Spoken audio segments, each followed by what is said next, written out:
Pirkei Avot, chapitre 1, Mishnah 15. Alors dans cette Mishnah, Shammai va nous révéler 3 secrets extraordinaires pour notre vie.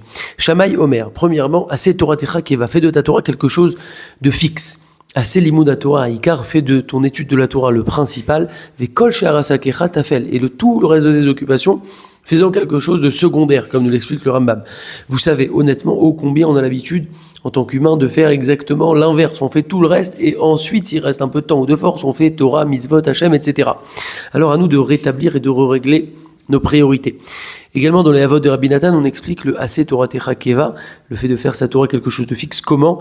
Mais la Matcheim Shema Adam Davar Mipi Chacham et Bet Midrash. Si quelqu'un entend maintenant quelque chose de la bouche d'un Chacham, d'un Rav, etc., al Yaraseh au Torah, il ne pas en faire quelque chose de secondaire, de pas très important. Et là, Yaraseh au Keva, mais plutôt en faire quelque chose de fixe, de solide, de sérieux.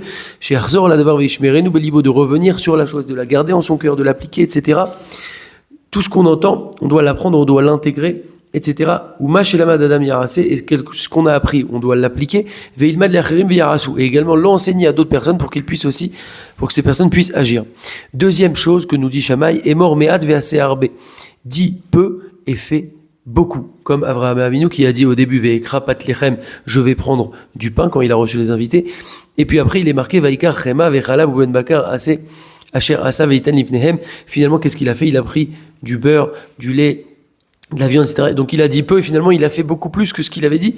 Et de là on apprend que les tzadikim disent peu, parlent peu et font beaucoup. Alors que les rechaim, Ve'ilu rechaim omrim arbe, les rechaim disent beaucoup, Ve'afilu me'at enosim. Ve'afilu me'at enamosim. Et même peu, ils ne font pas. Troisième enseignement, Ve'eve mekabel et kol Adam, Adam Besever Panim Yafot. Et habitue-toi à recevoir toute personne avec un visage souriant, agréable, sympathique. Quand tu rentres des invités dans ta maison, ne leur donne pas une tête qui se tire vers le sol, une tête de mchonnef, etc.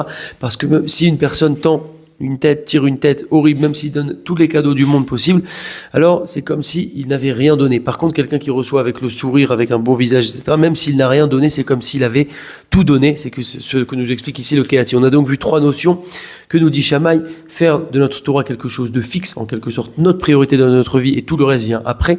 Deuxièmement, parle peu et fait beaucoup, il faut agir et parler peu. Et troisièmement, d'avoir toujours le sourire. J'avais lu un jour cette phrase que notre sourire appartient au domaine public. Notre sourire, notre visage a une importance énorme quand on se rend dans un endroit, quand on rentre dans une pièce, etc. Et donc il faut toujours avoir ce sourire, travailler ce sourire et être agréable et sympathique.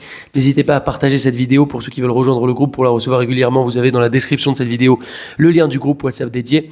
Razak, on avance, on continue.